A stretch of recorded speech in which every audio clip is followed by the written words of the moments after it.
31 years to this very day, President Ronald Reagan was shot. He wasn't killed, but he was shot. He was coming out of a hotel, and I remember seeing this scene over and over again when it actually happened. And he turned to answer a reporter's question, waved, and shots rang out, and it looked like he immediately was hit. And then they put him in a limousine and raced him to the hospital. But it was only about a week or two ago when I saw a special of what really happened that my eyes were open. When those shots rang out, it was not until the fifth shot that the president was hit. His press secretary had gone down, a Secret Service agent had gone down, a police officer had been shot, and by this time, a Secret Service agent had doubled him over and was pushing him into the limousine. The door was open, and literally he was flying in there. Now, what's interesting is, he was going head first with the arms out in front of him. He was shot under his armpit, and he didn't know it.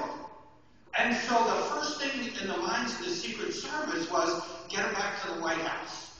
And Reagan remarked to the Secret Service agent, boy, you really hit me hard, I'm having trouble breathing. And so they were talking to him, and suddenly he started turning gray and really having trouble breathing. And he was bleeding internally, but they didn't know it. And so suddenly a nurse in the hospital, in the emergency room, the head nurse gets a phone call. This is the Secret Service. We are in the presidential limousine. We are heading to your hospital. We are 4 minutes out. Be here. And off she went in a sprint, collecting nurses on the way, grabbing a gurney, and racing to the front of the hospital. By that time, the limousine pulled off, and the president got out himself under his own steam, walked into the hospital, still didn't know he was shot, and then collapsed. And they figured this guy, probably the Secret Service agent, broke some of his ribs, punctured his lung, and he's having trouble breathing. So as professionals, they got him on the operating table, took off the coat. Now the coat has a bullet hole in it. They didn't look at the coat. They were looking at the patient. And they tried to inflate his lungs, which were already inflated, and it didn't work. And he was still losing blood. And as professionals, they began to say, can't be what we thought it was. Must be something else. And it was then they brought in the X-ray machine and found out it was a bullet. And instantly the calls went out to like the thoracic surgeon. And the first thing, this guy's in an inner city hospital. This guy has seen gunshot wounds. So his first question is, what's the caliber of the bullet? Because bullets inside a person do entirely different things with different caliber. But the FBI had control of the gun, and they were the Secret Service. So what would you do? You call the FBI and you say, we need to know the caliber of the gun. The president is on the table. They said, that is privileged information.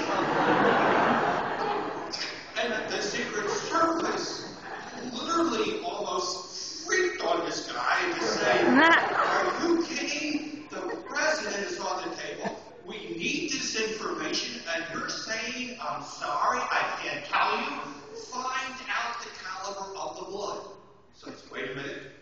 A minute later, came back and said it was a 38.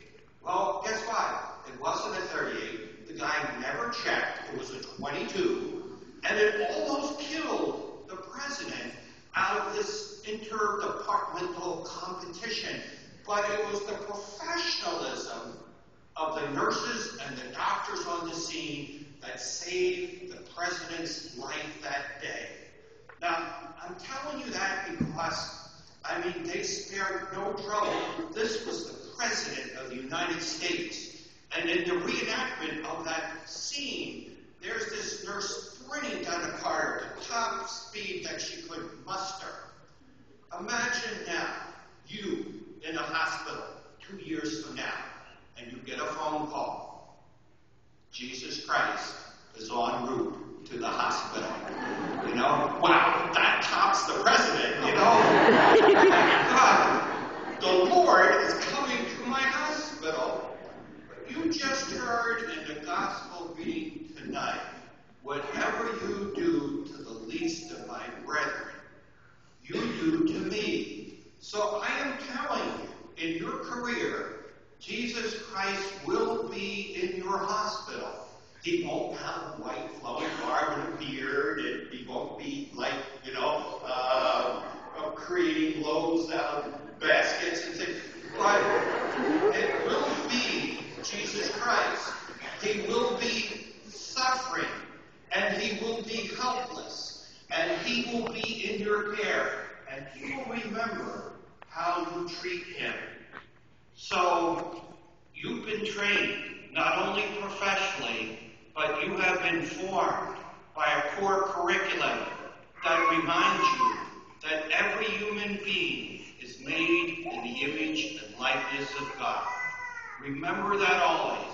At the end of your shift, when you're tired and you're weary, or it's the 15th time that lady has blessed for the nurse, and you want to strangle her,